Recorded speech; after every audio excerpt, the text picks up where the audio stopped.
In today's video, I'm going to teach you how to fix error 1000 in Cloudflare CDN.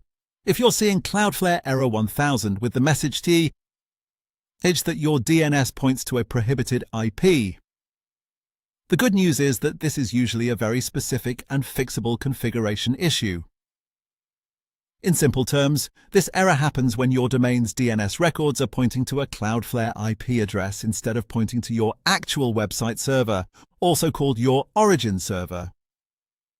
Cloudflare is designed to sit in front of your website and route traffic for performance and security, but your DNS records still need to tell Cloudflare where the real server lives.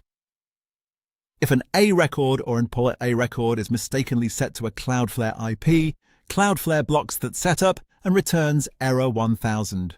To fix it, start by logging into your Cloudflare dashboard and opening the website that's having the problem.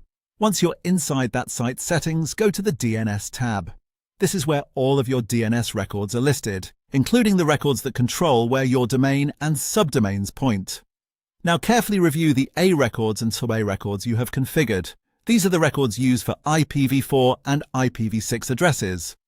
What you're looking for is any record that points to a Cloudflare IP address. If you find one, that's the source of the problem. Those records should not point back to Cloudflare.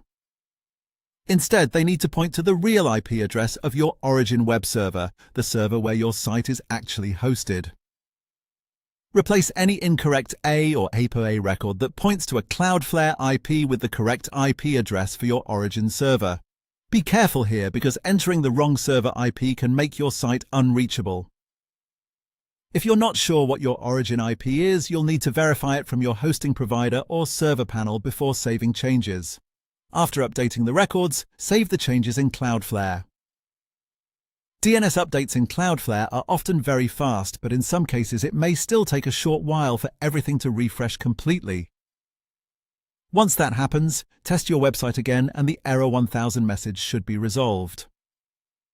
As a final tip, double-check every main hostname you use, such as your root domain and any important subdomains, to make sure none of them are pointing to prohibited IPs.